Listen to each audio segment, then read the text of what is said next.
Bonsoir tout le monde, ça me fait plaisir d'être là, c'est vraiment un honneur et un privilège pour moi d'être là ce soir. C'est toujours un privilège de pouvoir partager la parole de Dieu, mais ça vient aussi avec de la responsabilité, donc c'est un honneur que je ne prends pas à la légère. Et j'aime venir dans cette église, pourquoi? Parce qu'elle est pleine de l'Esprit de Dieu, elle est pleine de sa présence, on sent cette faim, on sent cette soif, on sent ce désir de s'approcher de Dieu. Et puis ça me plaît, parce que je crois que si on a faim et soif de Dieu, si on s'approche de lui, il s'approche de nous. Amen.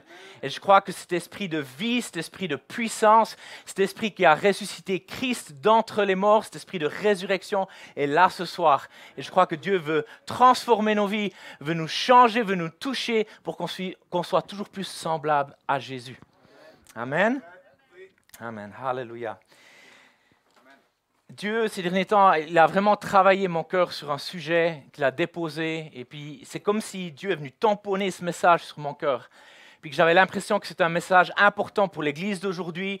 C'est un message que je me prêche aussi à moi-même. Donc, je pense que c'est vraiment un thème super important. Vous savez, en décembre de cette année, ça va faire 22 ans que je marche avec Dieu. Je me suis converti en décembre 99. Et puis...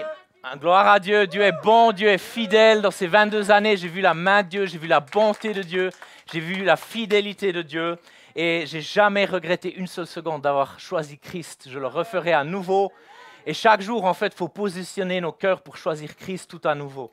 Amen. C'est un peu comme quand tu es marié, tu choisis ton époux, ton épouse chaque jour à nouveau. Ce n'est pas juste à l'église où on fait des belles promesses, on met la bague au doigt et puis on fait le joli, on fait la belle. Mais c'est chaque jour, je dois dire, je choisis mon épouse, je choisis mon époux. Amen. Et avec Jésus, c'est la même chose. Chaque jour, on doit le choisir. Mais pendant ces 22 ans, il y a un phénomène que j'ai pu observer. J'ai vu beaucoup de choses durant ces années et puis je suis toujours en train d'apprendre. Loin de là, je n'affirme pas avoir tout compris, loin de là, parce que je crois que l'apprentissage, c'est chaque jour on peut maturer, chaque jour on peut s'assagir, chaque jour on peut apprendre de nouvelles choses.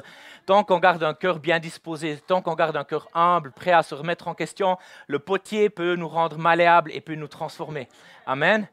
J'ai pu observer un phénomène et il y a beaucoup de chrétiens qui tombaient dans un piège bien précis. Et ce piège, en fait, s'appelle l'offense. Et j'ai envie de parler de ça ce soir, par rapport à l'offense. Je crois même que c'est un des pièges préférés du diable pour piéger les chrétiens. C'est l'offense. Et c'est triste, mais parfois nos églises sont pleines de personnes qui sont offensées. J'ai pu observer, en fait, dans ces 22 années, que ceux qui restent dans l'offense sont souvent devenus aigris, d'une part, ou en soi perdu leur feu, leur premier amour pour Dieu. Et puis au jour d'aujourd'hui, il y en a plein d'entre eux, ils ne marchent même plus avec le Seigneur. Ils ont quitté la foi, ils ont abandonné le bateau. Je crois que l'offense, c'est comme un venin. Si on ne le traite pas rapidement, ce venin atteint le cœur et l'infecte et conduit finalement à une mort certaine. Je crois vraiment que c'est comme un venin qui, en fait, si on ne le traite pas rapidement, si on ne prend pas l'offense au sérieux dans nos vies, ça peut nous infecter et ça infecte notre cœur. Et une fois que ça a infecté notre cœur, c'est difficile de s'en débarrasser. Et une chose que j'ai comprise aussi, c'est qu'on n'a pas besoin d'être aigri pour être sous l'influence de l'offense. Donc, on n'est pas forcément à chaque fois aigri quand on est offensé, mais on peut tout de même être sous l'influence de l'offense. L'offense, elle est perverse, elle est vicieuse, elle est subtile et elle s'infiltre lentement mais sûrement si on ne la prend pas au sérieux. Si on ne la considère pas comme un péché pour ce qu'elle est vraiment, parce que je crois que l'offense est un péché, du moins quand on ne la traite pas, quand on la laisse un petit peu siéger dans nos cœurs. Mais je crois aussi, et là je suis convaincu, je crois de tout mon cœur que Dieu veut nous donner un cœur inoffensable. Et le titre de mon message ce soir, c'est « Inoffensable ». Je crois que Dieu veut nous donner des cœurs qui sont protégés contre l'offense. J'ai aussi pu observer que ceux qui choisissent de ne pas rester dans l'offense sont fortifiés et vont de l'avant dans leur vie et dans l'appel que Dieu a placé dans leur vie. Tandis que les autres font soit du surplace, soit, comme j'ai dit avant, ils quittent le bateau. Et je crois que le Saint-Esprit a vraiment déposé ce message sur mon cœur pour l'Église, pour ses enfants, afin que chacun d'entre nous on ne tombe pas dans ce piège de l'ennemi. Amen. Et je crois aussi que chacun d'entre nous ici, du moins je pense, on a été offensé à un moment donné ou à un autre dans nos vies. Et si ce n'est pas le cas, eh ben, je te garantis, je te fais presque une promesse que ça va t'arriver un jour. Ok ? Donc prépare-toi. À un moment donné, un autre, tu vas être offensé. Offensé par un membre de ta famille, par un collègue de travail ou ton supérieur au travail, par ton époux, ton épouse, quelqu'un de ton église, un frère ou une sœur dans la foi, et peut-être même par ton leader ou ton pasteur. Jamais de la vie, mais non, surtout pas eux.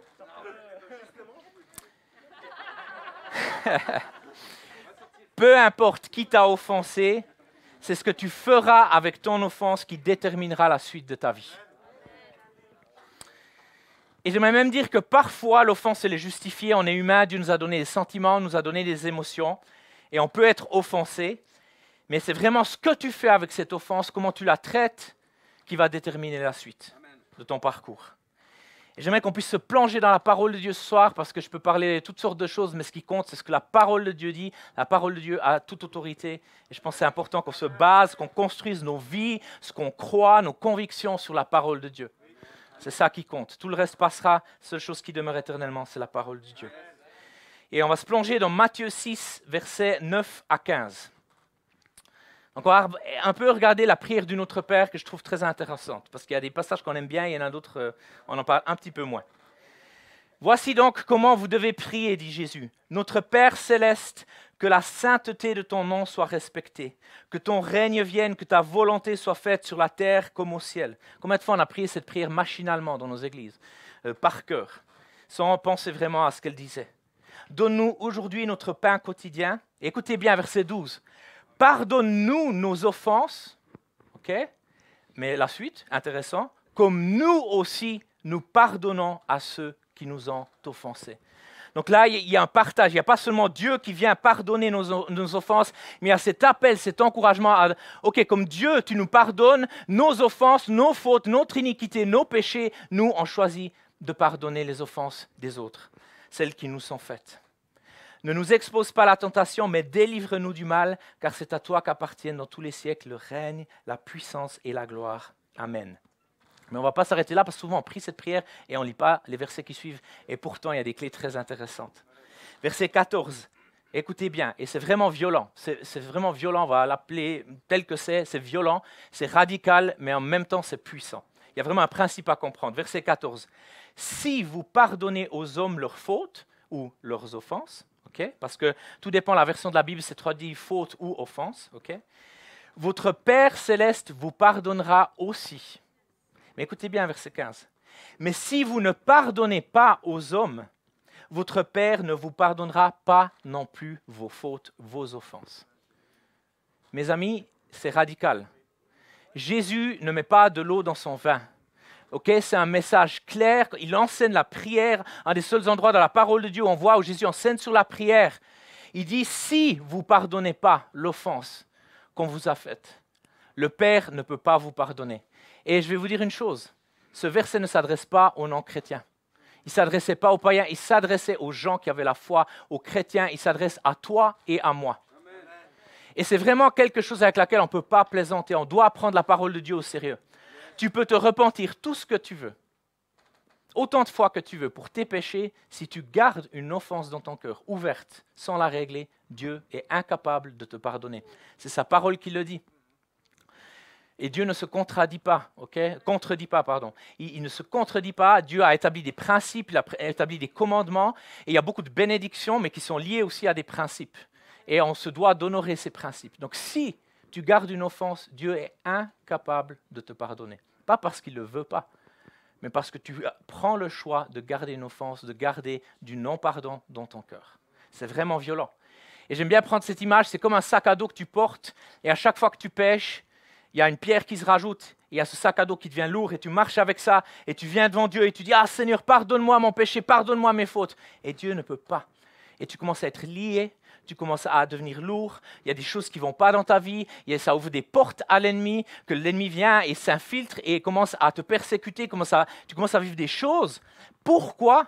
Parce que tu as gardé une offense. Tu as choisi de ne pas pardonner.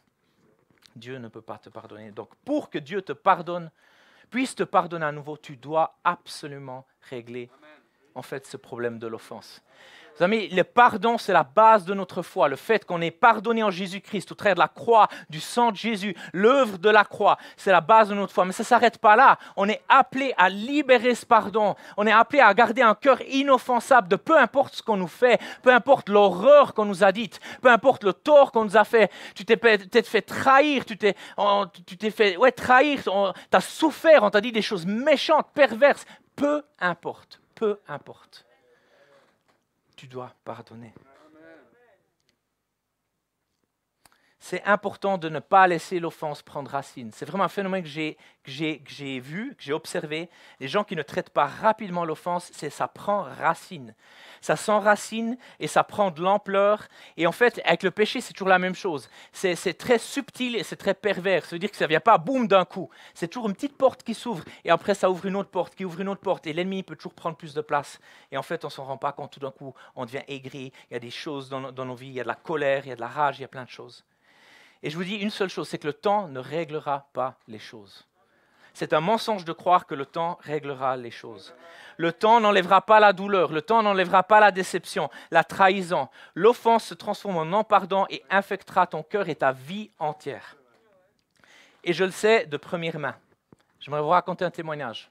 Je suis né dans une famille chrétienne, j'ai 3 frères. Ma mère, quand j'étais jeune, elle a commencé à être maniaco-dépressive et elle a commencé à être violente avec moi et mes frères. Elle a commencé à nous battre. J'étais un enfant battu toute mon enfance, à un tel point que j'ai grandi avec une haine, une rage, une colère contre ma mère, contre la personne qui était censée prendre soin de moi, me protéger, et puis vraiment être cette mère aimante, protectrice. Au contraire, j'avais peur de ma mère, et en fait, je ne savais pas si en rentrant de l'école, j'allais m'en ramasser une ou deux, si j'allais finir en sang quelque part, etc. Et en fait, j'ai grandi avec une rage, une colère contre ma mère, au point où j'ai commencé à la détester, à la haïr. Et je n'ai pas pu vivre mon enfance comme un enfant normal, parce que c'est comme si on m'avait volé mon enfance.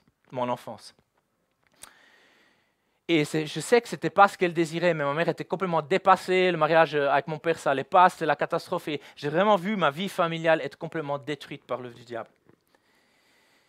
Et puis, en fait, il y a de la violence qui a commencé à s'installer dans ma vie. J'ai commencé à avoir des problèmes à l'école, j'ai commencé à aller dans le monde. J'ai envoyé péter en bon français Dieu. J'ai dit, si c'est ça ton amour que tu as pour moi, j'en veux pas, je ne suis pas intéressé. Parce qu'à l'église, on me disait, Dieu t'aime, veut le meilleur pour toi. Puis chez moi, à la maison, c'était l'enfer. Et puis j'ai encore des scènes, des souvenirs qui m'ont marqué, où je voyais ma maman qui était sur mon papa ou sur mes frères, qui hurlaient, etc. Ou quand mon père rentrait des fois à midi du travail pour dîner, on était les 4 en train de pleurer autour de la table. Des choses pas très jojo. Des choses que tu n'as pas très envie de vivre quand tu es un enfant. Et en fait, il y a eu de la rage, de la colère, je suis rentré dans le mouvement hip-hop, je me suis rebellé, je suis allé dans le monde, j'ai cherché dans le monde l'amour, l'affection que je ne recevais pas à la maison, que je ne recevais pas de ma mère. Et j'ai essayé de la chercher dans ce monde et je ne l'ai pas trouvée. Et il y a eu de l'offense, il y a eu du non-pardon envers ma mère. Puis, à l'âge de 15 ans, en 99 décembre, je suis été invité à un groupe de jeunes chrétiens, je ne m'attendais à rien. Je me suis dit, ils sont complètement tarés ici. Moi, je venais d'une église ménonite traditionnelle. Je ne connaissais pas les choses de l'esprit. Je suis venu dans un groupe de jeunes, ils parlaient tous en langue. Je me suis dit, ils sont tous tarés ici. Ah, je suis venu assez taré aujourd'hui. Il y a un pasteur qui a prêché un message, ça ne m'a pas touché, ça ne m'a pas impacté. Je me suis dit, mais qu'est-ce qu'il raconte? Et puis, la présence de Dieu, malgré tout, était là. Et pour la première fois, Dieu s'est rendu réel envers moi, parce qu'en fait, sa présence est venue sur moi, et il y a comme des vagues d'amour qui sont venues sur moi. Et en fait, j'ai commencé à pleurer, et j'arrivais pas à m'arrêter. Et je voulais pleurer comme un homme, derrière les yeux, pour que ça ne se voit pas. Mais ça ne fonctionnait pas. Et j'étais... Et puis j'avais les larmes qui ruisselaient sur mes joues. Et je ne pouvais pas m'arrêter. Je sentais la présence de Dieu. Et son amour m'envahir. Et pour la première fois, Dieu s'était rendu réel. J'avais une rencontre avec ce Dieu vivant. Et à ce moment-là, Dieu commençait à me libérer de cette rage, de cette colère, de toutes ces souffrances. Parce que j'avais aussi essayé de me suicider. J'en avais marre de la vie. À l'âge de 15-16 ans, j'avais essayé de me suicider. Et en fait, j'étais dégoûté de la vie. Pour moi, c'était que souffrance. Je me suis dit, si c'est ça la vie, j'en veux pas. Et j'ai vraiment eu cette rencontre qui m'a transformé, qui m'a sauvé. Il y a des gens qui m'ont vu dans le groupe de jeunes, ils étaient 10 pelets, et puis ils m'ont dit « Ah, mais toi, tu dois donner ta vie à Jésus ». Donc je me suis converti, je me suis repenti de mes péchés, j'ai donné ma vie à Jésus. Je pleurais encore plus. Ils m'ont dit « Maintenant, c'est pas fini, il faut que tu sois baptisé du Saint-Esprit ». Ils ont mis leurs mains sur moi, et j'ai reçu le Saint-Esprit, j'ai commencé à parler en langue, et ça a été la conversion radicale. Bam, comme ça, du jour au lendemain. Gloire à Dieu. C'est le seul qui peut transformer une vie. Mais vous savez quoi? Dieu, il a tout de suite dealé avec mon offense. Il a tout de suite dealé avec l'histoire avec ma mère et mon non-pardon. La première chose que le Saint-Esprit m'a dit, il m'a dit, va vers ta mère, parce que j'habitais avec mon père à ce moment-là, je m'étais taillé parce que j'habitais chez ma mère à un moment donné, et quand j'ai eu l'âge légal de choisir chez qui je voulais vivre, je suis tout de suite parti chez mon père. Parce que mon père n'était pas très souvent présent, mais c'était un bon père, au moins il n'était pas violent, etc. Il bossait beaucoup, alors on ne le voyait pas beaucoup, mais au moins j'étais bien et j'étais sécure. Et Dieu m'a dit, va vers ta mère et tu vas lui demander pardon pour tout le mal que tu lui as fait. Dieu n'a pas dit, va vers ta mère et dis-lui que tu lui pardonnes pour tout le mal qu'elle t'a fait. Dieu m'a amené à une place d'humilité encore plus profonde. Il m'a dit, va vers ta mère, demande-lui pardon pour tout le mal que tu lui as fait. Tous les soucis que tu lui as créés à cause de l'école, l'argent que tu lui as volé pour acheter tes cigarettes, les joints, ton alcool pour sortir, tous les mensonges que tu as fait. Et au début, j'ai essayé de négocier avec Dieu. Je dis non, hors de question. Tout ce que j'ai fait, à cause qu'elle m'a fait, c'était des répercussions, etc. Puis Dieu a dit, j'ai essayé de marchander avec Dieu, mais essayez pas, ça ne marche pas. Il gagne toujours. Il gagne toujours. Et en fait, il est revenu à la charge. Il m'a dit, non, tu vas, tu prends rendez-vous avec ta mère, tu lui demandes pardon pour tout le mal que tu lui as fait. Et j'ai décidé de mettre mon orgueil de côté ce jour-là. J'ai décidé de mettre ma fierté de côté. Je dis, Seigneur, je veux t'obéir. J'ai dit que je te suivrai, donc je veux t'obéir. J'ai pris rendez-vous avec ma mère. Je suis allé la voir. Je dis, maman, il faut que je te parle. Dieu, il a changé ma vie. Et je me suis converti, il m'a transformé. Et j'aimerais te demander pardon pour tout le mal que je t'ai fait, toute la souffrance que je t'ai créée. À ce moment-là, ma mère, elle commence à pleurer. Et puis elle me regarde dans les yeux et me dit, je te pardonne. Et puis, à son tour, elle me dit, je te demande pardon pour moi, tout le mal que je t'ai fait. Et puis j'ai dit à ma mère, je te pardonne. On s'est pris dans les bras et on a pleuré ensemble comme deux grands bébés. Et en fait, à ce moment-là, Dieu il a complètement restauré, réconcilié, guéri la relation avec ma mère. Ma mère que je ne pouvais mais pas sentir, que je ne voulais pas voir, je la traitais tous les noms envers mes potes. Et en fait, humainement, ce n'était pas possible. Humainement, je n'avais pas la force, en fait. Mais Dieu m'a dit, le pardon, ce n'est pas un sentiment, c'est un choix. Et en fait, j'ai pris le choix d'être libéré de cette offense et Dieu a complètement guéri notre relation. Ça n'a plus jamais été la même chose.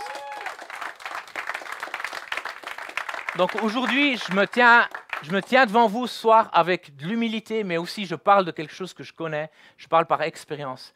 Et je ne regrette vraiment pas d'avoir fait ce choix, d'avoir obéi à Dieu, parce qu'aujourd'hui, ma relation elle est restaurée avec ma mère. Et je le referai encore et encore. La parole de Dieu nous dit dans Proverbe 19 au verset 11, « L'homme qui a de la sagesse est lent à la colère, et il met sa gloire à oublier les offenses. » Le même verset dans une version anglaise que je lis énormément, qui est ma version préférée de la Bible, qui s'appelle The Passion Translation, la version de la Passion. C'est une version moderne que j'aime énormément. Et puis je vous ai traduit en fait la traduction. Elle dit « Une personne compréhensive fait preuve de patience, car la miséricorde signifie tenir sa langue. Lorsque vous êtes insulté, soyez prompt à pardonner et à l'oublier, car vous êtes vertueux lorsque vous passez outre une offense. » Un petit peu plus long que la version française. Hein.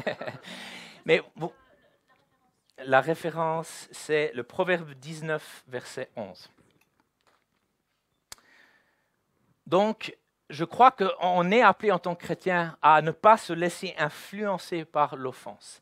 On est appelé en tant que chrétien, en tant que fils, en tant que fille, en tant qu'enfant du Dieu Tout-Puissant, à vivre différemment de ce monde. Ce monde est en colère, ce monde, j'entends tellement d'histoires de gens qui sont en rage avec les parents avec les enfants, avec les frères et les sœurs. Maintenant, en plus, avec cette histoire de Covid, il y a encore plus de divisions, même dans les familles, même des fois dans les églises, etc. Mes amis, on n'est pas appelés à entrer dans ce jeu-là. On n'est pas appelé à entrer dans ce jeu des offenses. On est appelé à vivre différemment et à ne pas se soumettre à ce monde ni aux voies de ce monde, parce que les voies de Jésus sont différentes. Alléluia. Éphésiens 2, versets 1 à 9. Écoutez bien. Autrefois, vous étiez morts à cause de vos offenses ou vos fautes et de vos péchés. Je trouve ça intéressant que la parole de Dieu, elle met les offenses ou les fautes dans la même catégorie, dans le même groupe que les péchés. Okay? Elle les met ensemble. Verset 2, « Par ces actes, vous conformiez alors votre manière de vivre à celle de ce monde, et vous suiviez le chef des puissances spirituelles mauvaises, cet esprit qui agit maintenant dans les hommes rebelles à Dieu. Nous aussi, nous faisions autrefois tous partie de ces hommes. Nous vivions selon nos désirs d'hommes livrés à eux-mêmes et nous accomplissions tout ce que notre corps et notre esprit nous poussaient à faire. Aussi étions-nous par nature destinés à subir la colère de Dieu comme le reste des hommes. Mais Dieu est riche en bonté, aussi à cause du grand amour dont il nous a aimés. Écoutez bien verset 5. Alors que nous étions spirituellement morts, à cause de quoi ? À cause de nos offenses, de nos fautes. Il nous a fait revivre les uns et les autres avec le Christ. C'est par la grâce que vous êtes sauvés, par notre union avec Jésus-Christ. Dieu nous a ressuscités ensemble et nous a fait siéger ensemble dans le monde céleste. Il l'a fait afin de démontrer pour tous les âges à venir l'extraordinaire richesse de sa grâce qu'il a manifestée en Jésus-Christ par sa bonté envers nous. Car c'est par la grâce que vous êtes sauvés. Alléluia. Par le moyen de la foi. Cela ne vient pas de vous, c'est un don de Dieu. Ce n'est pas le fruit d'œuvres que vous auriez accompli. Personne n'a donc raison de se vanter. Ah, moi j'aime ça. Ah, moi j'aime ça parce que c'est grâce, c'est un cadeau. Aucune de mes œuvres bonnes. À chaque fois que ma chair, elle essaie de se justifier devant Dieu, non, rien ne peut me sauver. Seulement la grâce de Dieu, seulement le sang de Jésus, seulement l'œuvre de la croix de Jésus, le Fils de Dieu qui s'est donné pour nous par amour. Le Père l'a envoyé pour que toi et moi on puisse avoir la vie. Alléluia, c'est juste magnifique. Mes amis, ne vous lassez pas de votre salut, ne vous habituez pas à être juste sauvés, ne prenez pas ça à la légère. On devrait se réjouir tous les jours que notre nom est inscrit dans le livre de la vie. Alléluia, on devrait être les gens les plus joyeux de ce monde. Cette joie, elle devrait être expressive, elle devrait être communicative, elle devrait être explosive. Comme David qui dansait à moitié nu, qui se réjouissait parce que la présence de Dieu venait à Jérusalem. Alléluia. Alors je ne vous dis pas de danser tout nu, s'il vous plaît. OK, restez habillés. OK. Mais il y a cet aspect, on se réjouit. On est dans la joie, on devrait être les gens les plus joyeux. Les gens, aujourd'hui, à cause du Covid, toutes ces situations ne font que de se plaindre, sont négatifs, ils font la tête toujours. Non, nous, en tant que chrétiens, on est appelés à être plein de vie, plein de foi, plein de joie, plein de positivité. Amen. On était spirituellement morts à cause de nos offenses. Si tu gardes l'offense dans ton cœur, si tu gardes du non-pardon dans ton cœur, tu vas devenir spirituellement mort. Tu ne vas plus être capable de te connecter avec le trône de grâce. Tu vas plus avoir cette connexion Wi-Fi, sans interruption, sans problème entre le ciel et la terre, entre toi et ton Papa céleste. Il va y avoir des interruptions. Pourquoi ? Parce que tu as laissé le non-pardon, tu as laissé l'offense, tu as laissé du péché venir et en fait se mettre dans le chemin. Et c'est important de pouvoir régler ça. Tu n'as pas envie d'être spirituellement mort. Tu as envie d'être spirituellement vivant. Amen. Parce que l'Esprit de Christ qui vit en nous est vivant. Alléluia. Colossiens 2, 13 à 15. Vous qui étiez morts par vos offenses, vos fautes, et par l'incirconcision de votre chair, il vous a rendus à la vie avec lui en nous faisant grâce pour toutes nos offenses, nos fautes. Il a effacé l'acte dont les ordonnances nous condamnaient et qui subsistait contre nous, et il l'a détruit en le clouant à la croix. Il a dépouillé les dominations et les autorités et les a livrées publiquement en spectacle en triomphant d'elles par la croix. Alléluia!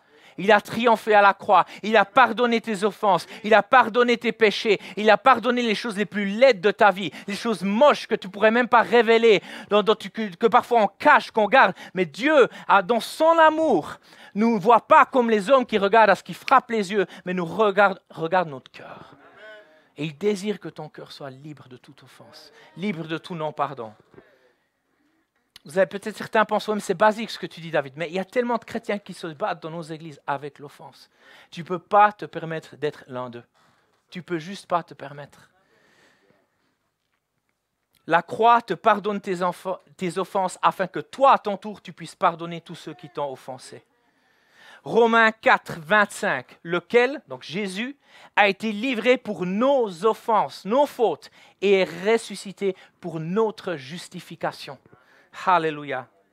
Vous savez, la croix, elle a offensé beaucoup de gens. Et la croix, aujourd'hui, elle offense beaucoup de gens. Mais je vais vous expliquer pourquoi je dis ça. Pourquoi? Parce que la croix, elle confronte ton péché. La croix confronte ta situation. La croix confronte ton cœur. Tu ne peux pas rester neutre devant la croix. Tu ne peux pas rester neutre devant l'œuvre de Jésus-Christ. Tu dois te positionner. La neutralité, c'est juste pour les bons Suisses, mais la neutralité spirituelle, la neutralité de cœur qui choisit, tu es obligé de choisir. Devant la croix, tu dois prendre position. C'est pour ça que la croix, elle offense, parce qu'elle révèle nos péchés. Elle révèle l'état de notre cœur. Et tu dois confronter cette neutralité. Tu ne peux pas rester neutre. Tu dois te positionner, tu dois prendre un choix. Tu dois choisir de croire ou non. Tu dois choisir de suivre Jésus ou non. Tu dois choisir la vie éternelle ou la perdition éternelle. Hein, on ne parle plus tellement aujourd'hui du ciel et de l'enfer, et pourtant c'est une réalité. Pourtant Jésus a parlé beaucoup de ces choses-là. Moi j'aime appeler un chat un chat. J'aime encourager, mais j'aime pas caresser les gens dans le sens du poil. Parce que je pense que la parole de Dieu, elle nous encourage, mais elle nous confronte aussi. Pour nous transformer, pour nous changer, pour qu'on devienne toujours plus comme Jésus. Tu dois choisir la vie ou la mort, la grâce ou la condamnation. Alléluia. La croix confronte ce qui est vraiment à l'intérieur de ton cœur. Et comme je l'ai dit avant, la base de notre foi, c'est que nous sommes pardonnés, réconciliés avec le Père, afin que nous puissions pardonner ceux qui nous ont fait du tort et nous ont faussés, afin d'être ces agents de la réconciliation. Car nous avons reçu le ministère, ce ministère magnifique de la réconciliation. Chacun d'entre nous, chaque chrétien, chaque fils, chaque fille du royaume a reçu ce ministère de la réconciliation. 2 Corinthiens 5, 17 à 21. Si quelqu'un est en Christ, il est une nouvelle créature. Les choses anciennes sont passées. Voici, toutes choses sont devenues nouvelles. Et tout cela vient de Dieu qui nous a réconciliés avec lui par Christ et qui nous a donné le ministère de la réconciliation. Car Dieu était en Christ, réconciliant le monde avec lui-même en n'imputant point aux hommes quoi? Leurs offenses, leurs fautes. Et il a mis en nous la parole de la réconciliation. Nous faisons donc les fonctions d'ambassadeurs pour Christ, comme si Dieu exhortait par nous. Nous faisons suppliant au nom de Christ, soyez réconciliés avec Dieu. Celui qui n'a point connu le péché, il l'a fait devenir pour nous, péché pour nous, afin que nous devenions en lui justice de Dieu. Alléluia. Cyril, si tu es d'accord de venir, s'il te plaît, merci beaucoup. Alléluia. Ces versets, ils doivent d'une part nous booster, ils doivent nous encourager, ils doivent nous rafraîchir, nous renouveler, mais ils doivent aussi nous challenger. Et ce soir, je crois que Dieu m'a donné la mission et a déposé cette chose sur mon cœur pour que ce soir, toute personne qui est dans ce lieu, toute personne qui nous regarde sur les réseaux sociaux ou en ligne, puisse terminer cette soirée libre de l'offense. Libre du non-pardon, réconcilié avec Dieu le Père, avec notre Papa céleste, mais aussi réconcilié avec son prochain. Amen. Je crois que l'Esprit de Dieu est là ce soir. J'aimerais juste qu'on puisse juste fermer nos yeux pendant quelques instants. J'aimerais qu'on puisse juste laisser l'Esprit de Dieu toucher nos cœurs. Et un Saint-Esprit, nous t'invitons ce soir.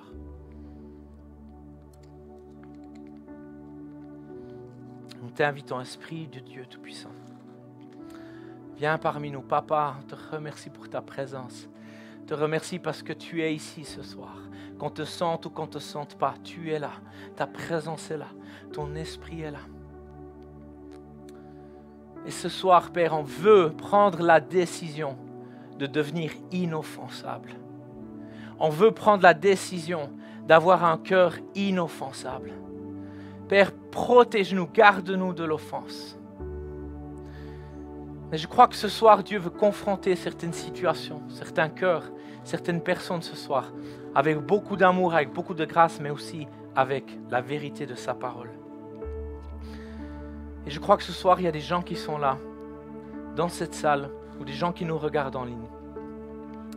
et qui savent que quelque part dans leur cœur, il y a encore de l'offense, où il y a du non-pardon. Et certains d'entre vous ce soir, vous êtes malades dans votre âme, vous êtes malades psychologiquement, vous êtes malades même physiquement, certains d'entre vous, à cause de l'offense que vous avez gardée, à cause du non-pardon. Pas tous, mais certains d'entre vous. Et ça fait longtemps que tu veux être guéri et Dieu te dit, la clé de ta guérison, la clé de ta délivrance, la clé pour que l'oppression parte, pour que le condamnateur, l'accusateur des frères, la voix du diable qui te condamne, qui t'accuse, qui apporte la honte, qui apporte la gêne, qui apporte la culpabilité, se taise. C'est de libérer ton cœur de l'offense, libérer ton cœur du non-pardon. Et je crois que Dieu, il veut mettre le doigt sur certaines situations bien précises ce soir. Par amour, par grâce, parce qu'il veut que vous sortiez de cette prison de l'offense. Il veut que vous sortiez, que vous soyez libérés de ces chaînes de l'offense et du non-pardon qui vous tiennent liés. Jésus a pardonné l'impardonnable de ta vie. Et toi, peut-être, tu te dis, mais ce qu'on m'a fait, c'est impardonnable. Sache qu'au travers de la grâce de Dieu, de l'œuvre de la croix, tout ce qui t'a été fait peut être pardonné. Si tu prends le choix ce soir d'être comme Jésus, de ressembler à ton papa, de manifester le royaume de Dieu qui est de pardonner, qui est de libérer, qui est de ne pas garder l'offense. Choisis de pardonner ce soir. Choisis d'être libre de cette offense ce soir. Tu as le choix, les cartes sont dans tes mains. Ce n'est pas un sentiment, ce n'est pas une émotion, c'est une décision. Dieu m'a montré ce soir qu'il y avait des gens, ou en tout cas sur une personne, tu as de l'offense par rapport à ton ex-mari ou ton ex-épouse. Et Dieu veut que tu règles ça. Que tu sois libéré de cette offense. Tout le mal qu'il t'a fait, qu'elle t'a fait, les choses qui t'ont été dites, l'alliance qui a peut-être été brisée, l'alliance du mariage, peu importe les choses que tu as vécues, diverses choses difficiles, Dieu veut que tu pardonnes ton ex-époux, ex-épouse ce soir dans le nom de Jésus. Il y a des gens ici, vous devez pardonner vos parents parce qu'ils ne vous ont pas aimé la manière dont ils auraient aimé, ils ne vous ont pas affirmé dans leurs paroles dans la manière dont ils auraient dû vous affirmer, et ça vous a profondément blessé, ça vous a profondément brisé, et tu dois pardonner ce soir. Il y a une personne ici, tu dois pardonner, ou qui nous regarde en ligne, parce que tu t'es tout donné à ton travail, tu t'es tué au travail, tu as donné ton meilleur, et tu t'es fait licencier, on t'a mis de côté comme si c'était un rejet, comme si tu n'avais rien fait, et ça t'a vraiment heurté, ça t'a peiné, ça t'a touché. Et Dieu veut te libérer, il veut que tu libères cette offense maintenant, que tu pardonnes dans le nom de Jésus. Ce soir, c'est la soirée du nouveau départ, dans le nom de Jésus. Il y a ici une personne qui a des problèmes de respiration. Problème de respiration, c'est comme si tu avais toujours un souffle au cœur, tu as un problème de respirer, tu te sens comme oppressé, tu es comme persécuté durant la nuit, le sommeil, tu as des cauchemars, il y a vraiment cette oppression démoniaque qui vient sur ta vie, mais parce que tu as de l'offense et ça a ouvert une porte dans ta vie. Et ce soir, Dieu veut briser ça dans le nom de Jésus. Il y a aussi l'esprit de dépression qui doit quitter ce soir. Il y a une personne ici, tu es affligé, tu es venu dépressif, tu as perdu toute joie de vivre, tu as été dégoûté. Et ce soir, quand j'ai partagé mon témoignage, ça t'a parlé. Parce que tu as pu t'identifier. Et Dieu dit pardonne. Libère de l'offense. Et ce soir, j'aimerais qu'on fasse un pas de foi. Tu n'as pas besoin de dire de quoi il s'agit, mais toutes les personnes qui sont dans cette salle ce soir et qui ont besoin de libérer quelqu'un, de pardonner ou d'être libéré de l'offense, j'aimerais que là où tu es, tu te lèves. On n'est pas là pour savoir qu'est-ce que c'est entre toi et Dieu, mais là où tu es, j'aimerais que tu puisses te lever et dire, moi, David, je dois régler une offense. Je dois régler quelque chose que je n'ai pas pardonné. Et j'aimerais vraiment vous applaudir ce soir, j'aimerais vous honorer ce soir pour votre courage, pour votre zèle, parce que vous êtes levés. Et si tu es là, que tu nous regardes ce soir, tu regardes ce message, j'aimerais que tu te lèves, toi, à la maison, là où tu es, que tu te lèves avec nous et que tu prennes la décision. Et j'aimerais qu'on fasse une prière ce soir, ensemble. Et j'aimerais que vous répétiez après moi parce que je crois qu'il y a des gens qui vont vivre des délivrances ici. Il y a des gens qui vont être guéris. Ça va être un nouveau départ ce soir. Tu vas plus être le même. Tu vas plus être la même parce que tu vas lâcher cette offense. Tu vas lâcher ce non-pardon. Ok, on va prier. Père éternel, plus fort, vous êtes pleinement là. Père éternel, je viens devant toi ce soir, tel que je suis. Et ce soir, je décide de pardonner celui ou celle qui m'a offensé, celui ou celle qui m'a blessé. Ce soir, je décide de pardonner et dites haut et fort ou murmurez le nom de cette personne, libérez-la. Et s'il y en a plusieurs, juste énumérez le nom de ces personnes. Je choisis de libérer tel et tel. Dans le nom de Jésus. Je choisis de lui pardonner. Priez après moi, je choisis de lui pardonner. Et non seulement je pardonne cette personne, mais ce soir je décide de la bénir. Dans le nom de Jésus. Brise mes chaînes. Brise ce qui me retient. Guéris-moi. Restaure-moi. Réconcilie-moi avec toi, Père. Et avec cette personne. Dans le nom de Jésus. Amen. Amen. Alléluia. Alléluia. Est-ce qu'on peut se réjouir ce soir? Moi, je crois qu'il y a de la joie dans le ciel ce soir parce que vous avez décidé de faire ce pas. Et pour certains d'entre vous, je sais que même physiquement, cette chape, cette lourdeur qui était sur vos épaules, que vous pouviez même sentir, disparaît maintenant dans le nom de Jésus. Et non, ce que tu as fait ce soir n'est pas hypocrite. Ce que tu as fait ce soir n'est pas hypocrite, mais tu as pris le choix, tu t'es positionné, tu as pris la décision de pardonner, de libérer ton offenseur. Et j'aimerais préciser quelque chose ce soir. Tu n'as pas besoin de devenir le meilleur pote ou la meilleure copine de cette personne qui t'a offensé. Tu n'as pas besoin, ok? C'est pas ce que Dieu te demande. Dieu te demande de pardonner, Dieu te demande de bénir et ça te permet d'avoir un nouveau départ. Et ce soir, si c'est ton cas, j'aimerais que tu prennes le temps aussi de te repentir devant Dieu et dire Seigneur, pardonne-moi mes péchés. Tous ces péchés qui se sont accumulés dans ma vie à cause de l'offense que j'ai gardée. Et tu vas être libre ce soir. Et je vois l'Esprit de Dieu qui est en train de se mouvoir ce soir, qui est en train de bouger ce soir dans le nom de Jésus. Alléluia. Alléluia. Merci Papa. Merci pour ta grâce.